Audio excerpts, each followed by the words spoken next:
Bagaimana jika demonstrasi sebuah kendaraan tempur lokal di Brunei yang penuh ketegangan ternyata menjadi titik balik saat sorakan kagum menggantikan cemoohan dan dunia mulai menaruh hormat pada Indonesia. Panarwa 6x6 adalah kendaraan tempur buatan PT Pindad yang lahir dari semangat anak bangsa untuk membuktikan bahwa Indonesia mampu berdiri sejajar dengan negara besar di industri pertahanan dunia. Kisah ini mengikuti perjalanan Raka Putra, seorang insinyur muda yang penuh dedikasi, Mira Anindita, diplomat cerdas yang berjuang di meja negosiasi, hingga Mayor Hendro, prajurit TNI yang memuji kemampuan Panarwa di medan ekstrim. Semua berpadu menjadi sebuah cerita inspiratif tentang kebangkitan Indonesia melalui baja dan tekad. Tekad tersebutlah yang membuat Indonesia dan anak-anak muda dan anak-anak bangsa ini bisa maju dan maju, sehingga mendapatkan sejumlah skill dan memiliki banyak talenta dan mampu membangun segala macam alutsista, termasuk alutsista untuk mempertahankan negara kesatuan Republik Indonesia. Dan inilah persembahan yang akan kita sajikan. Tentu saja persembahan ini adalah persembahan buatan atau senjata buatan anak-anak bangsa dan alumnus dari seorang sarjana Institut Teknologi Bandung atau ITB yang barusan saja lulus, tapi dia jempolan dan jenius begitu.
Assalamualaikum warahmatullahi wabarakatuh. Jumpa lagi dengan Opini Gino Television Indonesia. Kali ini Opini Gino Television Indonesia menyajikan tentang kehebatan seorang anak muda Indonesia yang bernama Raka.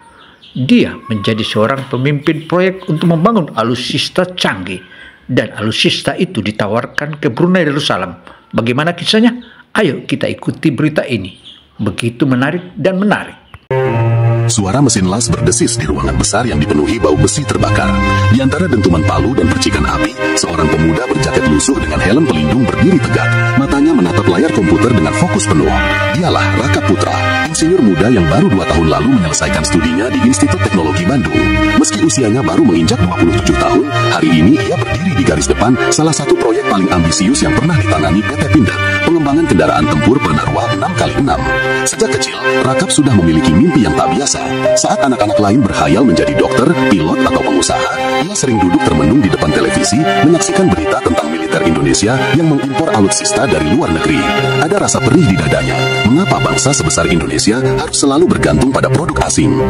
Sebuah mimpi yang ia simpan rapat-rapat, kadang dicemooh orang di sekitarnya, tapi tak pernah padam. Hari itu, ruang rapat di lantai 3 kantor pusat Pindad dipenuhi wajah-wajah serius. Para insinyur senior, manajer proyek, hingga pejabat dari Kementerian Pertahanan duduk berderet. Di tengah mereka, nama Raka disebut. Mulai hari ini, saudara Raka Putra akan memimpin tim teknis pengembangan Panarwa 6x6, ucap Direktur Utama dengan suara tegas. Ia lahirkan sesuatu yang membuat Indonesia bangga. Saudara, Raka dengan modal pendidikan akademiknya di Institut Teknologi Bandung atau ITB juga merupakan pengajaran-pengajaran tersendiri dari orang tuanya dan juga dosen-dosennya. Ia berpadukan dengan ilmu teori dan ilmu kejeniusannya. Hal ini dibuktikan dari hari ke hari, hingga pada akhirnya para senior-senior yang ada di pabrik itu memaklumi Raka. Siapa Raka sebenarnya dan bagaimana kejeniusannya? Ayo kita ikuti terus, karena dia mendapatkan tantangan yang maha dahsyat. Berkata, anak ini terlalu idealis. Namun, di balik tatapan skeptis itu, terselip rasa kagum pada keberanian Rakap. Malam pertama setelah penunjukan itu, Rakap masih berada di bengkel ketika jarum jam hampir menunjuk tengah malam. Tangannya belepotan oli, matanya merah karena menatap layar komputer terlalu lama.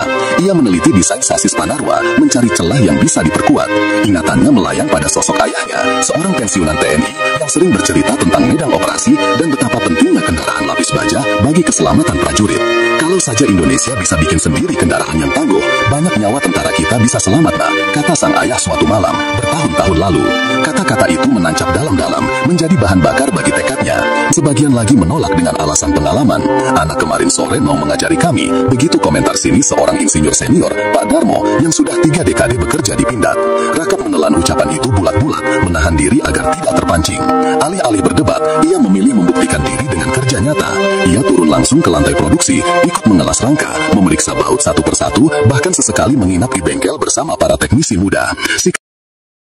Singkat kisah saudara, Raka dalam kegiatannya sehari-hari, dia mulai memilih salah satu dan beberapa temannya untuk menjadi tim kecil atau tim khusus, dan tim itulah yang mulai dipersolidkan hingga ia melahirkan gagasan-gagasan, dan ternyata tim kecilnya itu adalah pakar-pakar dan ahli asal mereka diberikan kepercayaan, dan dia buktikan hasilnya, signifikan hasilnya. Mari kita tonton selanjutnya. Sikapnya ini pelan-pelan menumbuhkan rasa hormat di sebagian anggota tim, meski belum cukup untuk mematahkan seluruh keraguan. Suatu hari, uji coba awal dilakukan di jalur tanah berpasir buatan. Panarwa prototipe pertama mulai melaju, mesinnya meraung, roda besarnya menggulung pasir. Sekilas, semua tampak berjalan mulus, hingga kendaraan itu menemui tanjakan curam. Mesin mendadak tersendat, roda belakang kehilangan traksi, dan kendaraan berhenti di tengah tanjakan. Seisi lapangan terdiam, beberapa pejabat kementerian yang hadir tampak kecewa, sementara beberapa insinyur senior memandang Rakap dengan tatapan, "Sudah kami bilang." Rakap merasa darahnya berdesir. Inilah ketakutan terbesarnya, kegagalan di depan publik. Namun, alih-alih panik, ia segera naik ke kendaraan, memeriksa sistem transmisi, lalu memberi instruksi cepat pada teknisi. Butuh waktu hampir 2 jam untuk memperbaiki, tapi akhirnya Panarwa kembali melaju dan berhasil menaklukkan tanjakan itu. Tidak sempurna, setidaknya hari itu mereka tidak pulang dengan tangan kosong. Sepulangnya ke kantor, Rakap duduk lama di mejanya, menatap desain yang penuh coretan catatan. Ia sadar jalan menuju kesuksesan masih panjang, tapi sementara tim teknis terus terbebani masalah teknis. Rakap sendiri mulai merasakan tubuhnya lelah, tapi semangatnya tidak pernah surut. Di tengah tekanan itu, ia menemukan sahabat sejati di kalangan teknisi muda. Ada Satria, mekanik tangguh yang selalu bersemangat meski tangannya penuh luka bakar kecil. Ada Rini, insinyur desain muda yang kagum pada ketekunan Rakap. Bersama mereka, Rakap mulai membangun ikatan kuat. Mereka bukan hanya tim, tapi keluarga yang bersatu oleh mimpi sama, membuktikan bahwa bangsa ini bisa berdiri di atas kaki sendiri. Raka dalam tekad bajanya, ia mulai rukun dan mulai tertibkan dan melakukan rapat-rapat kecil dengan tim kecilnya, di mana tim kecilnya itu adalah terdiri dari kelompok anak-anak muda, dan semua mereka gesit dan begitu getol kinerjanya serta menunjukkan etos kerja yang maha dahsyat. Dan akhirnya di antara mereka mulai melahirkan gagasan dan kesepakatan bahwa proyek ini tidak ada alasan, harus tuntas dan sukses. Kesuksesan inilah yang akan membawa nama anak-anak muda dan juga nama bangsa Indonesia. Suatu sore, ketika hujan deras mengguyur Bandung, Rakap berdiri di depan hanggar, menatap siluet Panarwa yang masih setengah jadi. Dalam denting hujan yang jatuh di atap seng, ia berbisik lirih, seakan berbicara pada dirinya sendiri. Jika kendaraan ini berhasil, bukan hanya aku atau timku yang menang. Ini kemenangan seluruh bangsa. Ini menyalakan kembali komputernya, memulai desain baru untuk memperkuat suspensi. Layar menyala, jemarinya menari di atas keyboard. Di matanya ada api yang tak bisa dipadamkan, api semangat seorang pemuda yang bermimpi menjadikan bangsanya berdaulat. Di jalanan Panarwa 6x6 pun dimulai dengan sebuah mimpi besar di tangan seorang insinyur muda yang berani melawan keraguan dan sebuah janji dalam hati, ia tidak akan berhenti sebelum bendera merah putih berdiri tegak di atas karyanya. Lampu kristal di ruang pertemuan hotel berbintang di Bandar Seri Begawan berkilauan lembut. Di meja panjang berlapis kain putih, para pejabat dari Kementerian Pertahanan Brunei duduk berhadapan dengan delegasi Indonesia. Di antara mereka, seorang wanita muda dengan jas abu-abu elegan dan jilbab biru tua tampak mencatat dengan seksama. Dialah Mira Anindita, diplomat muda Kementerian Luar Negeri yang baru berusia 29 tahun, namun sudah dipercaya memimpin negosiasi penting penawaran ekspor Panarwa 6x6 ke Brunei Darussalam. Saudara, alotnya negosiasi antara beberapa negara dan Brunei Darussalam tentu saja terjadi tarik ulur di antar sesama, dan ini merupakan salah satu pembuktian bahwa diplomator Indonesia begitu handal. Bagi Mira, tugas ini bukan sekadar diplomasi biasa. Sejak menerima penugasan, ia sadar betapa besarnya arti kontrak ini bagi Indonesia. Jika Brunei menyetujui pembelian, maka Panarwa akan menjadi ekspor perdana kendaraan militer Indonesia keluarsa ketika bangsa ini harus berjuang menegakkan martabatnya. Bangsa besar tidak boleh hanya jadi penonton, kata ayahnya dulu. Kalimat itu kini bergema dalam hati Mira. Namun, di ruang diplomasi, idealisme sering berbenturan dengan kenyataan. Sejak awal, Mira sudah merasakan adanya tekanan asing. Perusahaan besar dari Eropa dan Asia Timur gencar melobi Brunei menawarkan kendaraan tempur dengan iming-iming teknologi canggih dan harga bersaing. Bahkan, kabar angin menyebut ada negara kuat yang diam-diam memperingatkan Brunei agar tidak terlalu dekat dengan Indonesia di sektor pertahanan. Hari pertama negosiasi berjalan kaku. Salah satu pejabat Brunei, Kolonel Rahman, menatap Mira dengan nada skeptis. Miss Mira, ucapnya dalam bahasa Inggris yang halus, kami menghargai tawaran Indonesia, namun jujur saja kami belum yakin apakah Panarwa 6x6 benar-benar bisa menandingi kendaraan buatan negara-negara besar yang sudah teruji di medan perang. Pertanyaan itu menusuk, tapi Mira tidak goyah. Ia menegakkan bahu, menatap balik dengan tenang. Kolonel, saya tidak akan mengklaim bahwa Panarwa lebih unggul dari semua produk di dunia. Namun, izinkan saya mengatakan ini, Panarwa adalah simbol kemandirian bangsa. Kendaraan ini lahir dari tangan para insinyur yang bekerja siang dan malam demi menghadirkan produk yang tangguh dan sesuai kebutuhan kawasan kita. Panarwa bukan hanya kendaraan, tapi janji bahwa Asia Tenggara mampu berdiri di atas kakinya sendiri. Ruangan hening. Beberapa pejabat Brunei tampak saling pandang. Ada yang terkesan, ada pula yang masih ragu. Usai pertemuan, Mira duduk di kafe hotel, membuka laptopnya. Ia menuliskan laporan untuk Jakarta, Saudara, alotnya negosiasi antara kedua negara dan negara pendamping lainnya dan yang membujuk Brunei itu membuat terjadi perhelatan yang paling kencang, tetapi diplomator Indonesia makin tabah dan mempertajam diplomasinya. Letakkan catatan kecil, perlu demonstrasi lapangan, kata-kata saja tidak cukup. Ia tahu betul, dalam diplomasi pertahanan, bukti nyata lebih meyakinkan daripada presentasi indah.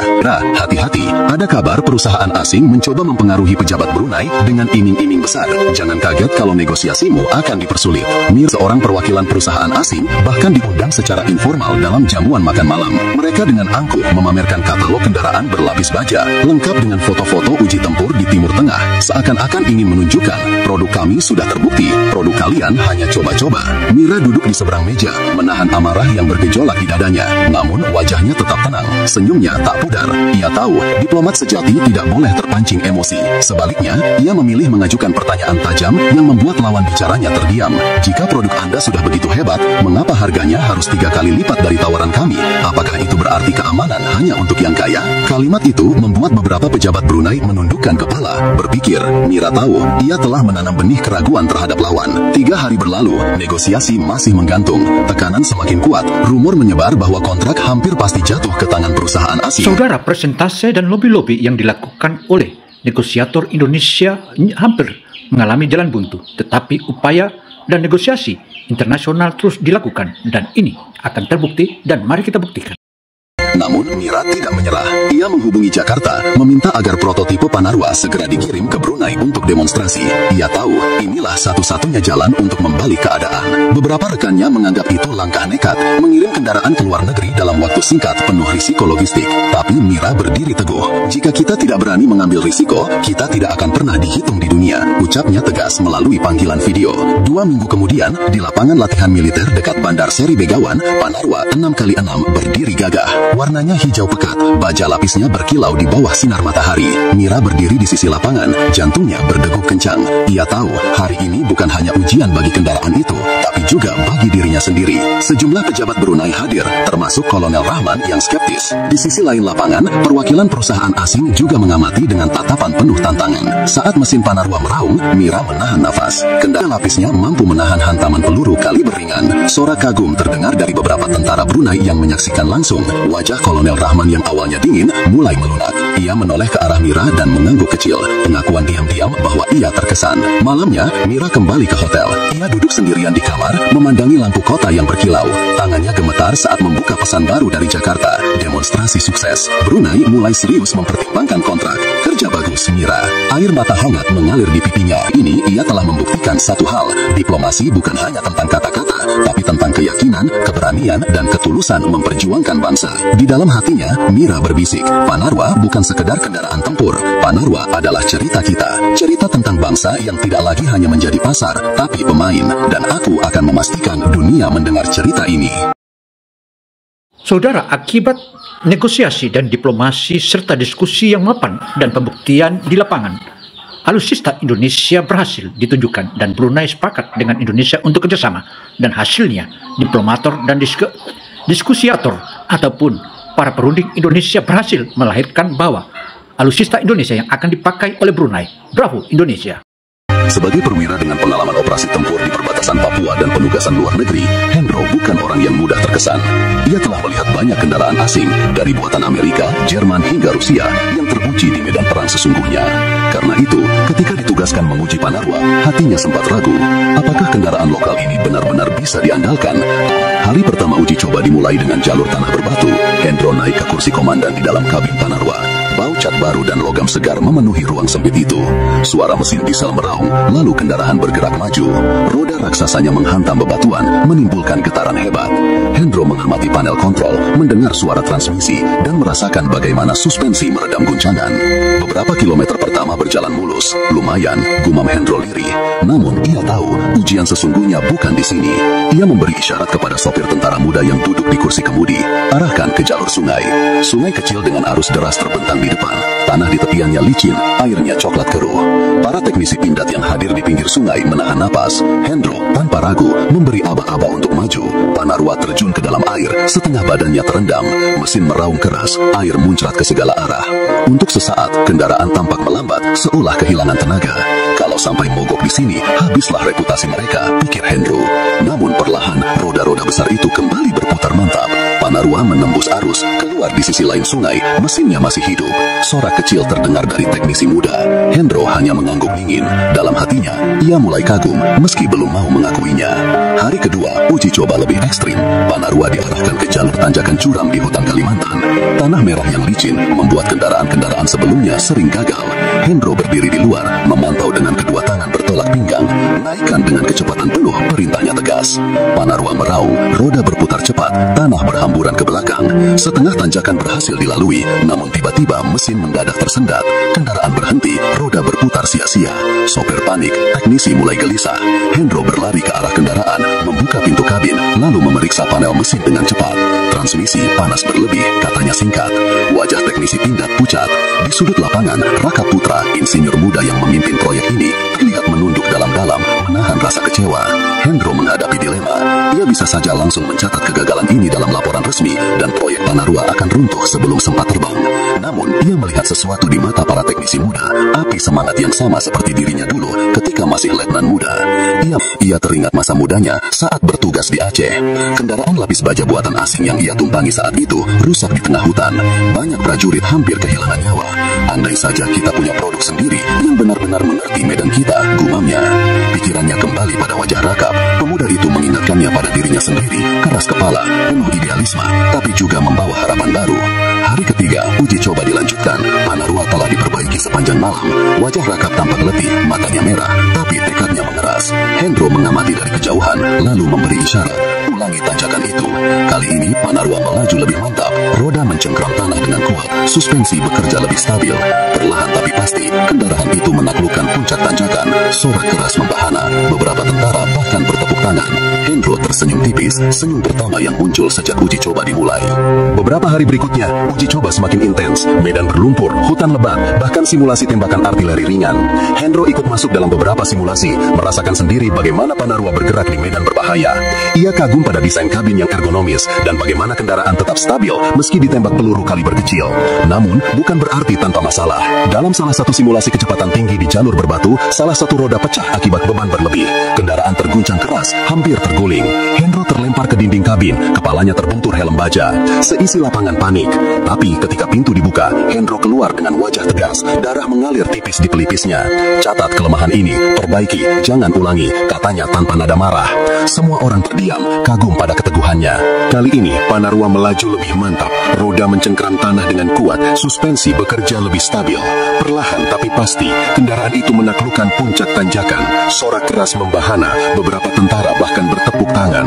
Hendro tersenyum tipis, senyum pertama yang muncul sejak uji coba dimulai. Ia naik ke atas kendaraan, menepuk badan baja yang masih bergetar. Bagus, tapi ingat, ini baru awal. Perang tidak pernah memberi ampun pada yang lemah. Rakap mengangguk penuh hormat. Beberapa hari berikutnya, uji coba semakin intens. Medan berlumpur, hutan lebat, bahkan simulasi tembakan artileri ringan. Hendro ikut masuk dalam beberapa simulasi, merasakan sendiri bagaimana Panarwa bergerak di medan berbahaya.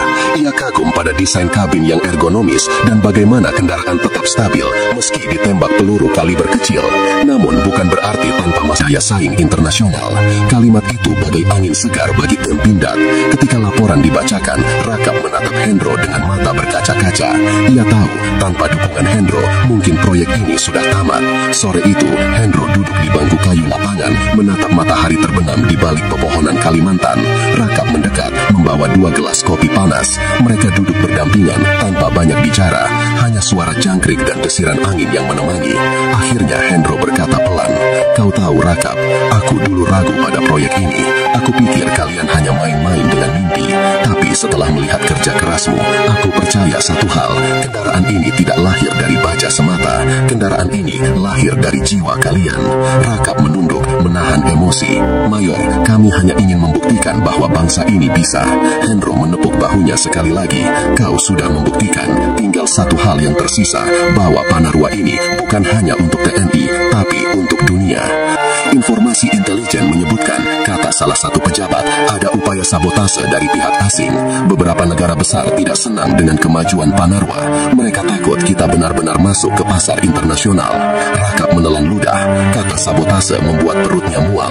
Selama ini, ia sudah menghadapi mesin rusak, ban pecah, transmisi panas. Tapi semua itu masalah teknis. Sabotase itu medan perang lain yang jauh lebih berbahaya. Jelas, media internasional mulai memberitakan Panarwa dengan nada meremehkan. Sebuah artikel di majalah pertahanan asing menulis, Indonesia bermimpi besar, tapi apakah kendaraan lokal mereka bisa melampaui standar dunia? Artikel itu segera menyebar, menjadi bahan sindiran di beberapa forum. Para pesaing dari Eropa dan Asia Timur melancarkan kampanye halus, menyebut Panarwa produk eksperimental yang belum teruji di medan perang. Mira membaca berita itu dengan rahang mengeras. Ia tahu, ini bukan sekadar opini, melainkan bagian dari strategi untuk melemahkan citra Indonesia. Sementara itu, di Bandung, tim Pindad menghadapi masalah serius. Server utama yang menyimpan data desain Panarwa mendadak diretas. Beberapa file hilang, sebagian rusak. Rakap dan tim teknisinya panik. "Ini bukan kesalahan sistem biasa," kata salah satu teknisi IT. "Ada jejak digital yang mengarah ke luar negeri." Rakap merasakan kepalanya pening. Selama ini ia berjuang dengan baut dan mesin. Kini ia harus menghadapi serangan siber. Ia menatap layar komputer dengan gigi terkatup. "Mereka ingin kita gagal, tapi kita tidak boleh menyerah." Dilanjut, Mira menduga kuat itu akibat lobi besar-besaran negara lain. Di Jakarta, beberapa anggota parlemen mulai mengkritik proyek Panarwa. "Jangan buang anggaran untuk sesuatu yang belum jelas." Begitu suara yang terdengar di televisi. Saudara, tim Raka dan diplomator serta para negosiatornya mengalami beberapa hal, tetapi kendala itu sudah dimaklumi bahwa itu akan datang. Inilah merupakan tantangan global dan sepantasnya dihadapi. Ia ingin berteriak, menjelaskan betapa keras mereka bekerja, betapa dekat Panarwa dengan kesempurnaan. Tapi ia tahu, suara insinyur jarang didengar di panggung politik. Hendro, yang biasanya tenang, mulai gelisah. Ia mendengar kabar bahwa ada tekanan dari negara sekutu agar TNI tidak terlalu mengandalkan Panarwa. "Ini gila," katanya pada Rakap saat mereka bertemu. "Kita berjuang untuk mandiri, tapi mereka semua dihanggar." Di hadapan Panarwa yang berdiri megah, ia berkata lantang, "Dengar, mereka ingin kita gagal, mereka ingin kita menyerah. Tapi justru disinilah kita harus menunjukkan siapa kita. Panarwa bukan sekadar baja dan roda. Panarwa adalah mimpi kita, mimpi bangsa ini. Selama kita percaya, proyek ini tidak akan mati." Kata-katanya membakar semangat yang hampir padam. Para teknisi kembali bekerja dengan tekad baru. Namun, tekanan tidak berhenti. Sebuah laporan intelijen tiba-tiba masuk. Ada rencana sabotase fisik saat Panarwa hendak dikirim untuk demonstrasi internasional di Brunei. Bom kecil atau kerusakan mesin disengaja, kemungkinan itu nyata. Mira langsung bergerak, menghubungi aparat keamanan. Kalau ini berhasil, reputasi kita hancur, katanya serius. Rakap menatapnya dengan mata lelah, tapi penuh tekad. Kalau begitu, kita harus jaga Panarwa, seperti menjaga nyawa kita sendiri. Hari itu, Panarwa dijaga ketat. Hendro bahkan turun langsung, tidur di hanggar bersama prajuritnya. Kalau mereka mau menyentuh Panarwa, mereka harus melewati saya dulu, katanya keras.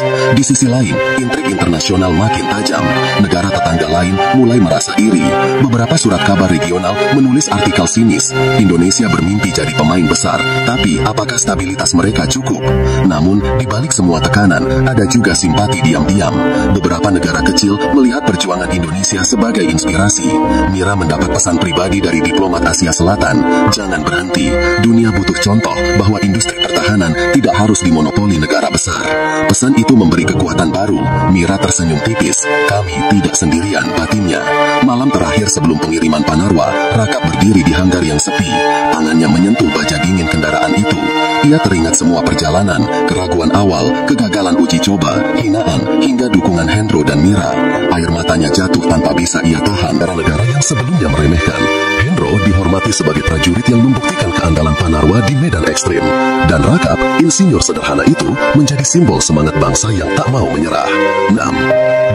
Demikian paparan opini Gino Television Indonesia. Semoga informasi yang kami berikan ini dapat memberi manfaat bagi kita semua, dan informasi ini tentu saja akan menambah kekayaan khususnya teknologi alutsista di Indonesia. Dan inilah salah satu contoh pemuda, seorang pemuda yang alumnus ITB, tentu merupakan salah satu dorongan bagi seluruh anak-anak bangsa Indonesia. Majulah bangsaku, maju terus bangsaku. Gino Samsudin Mirsad melaporkan. Semoga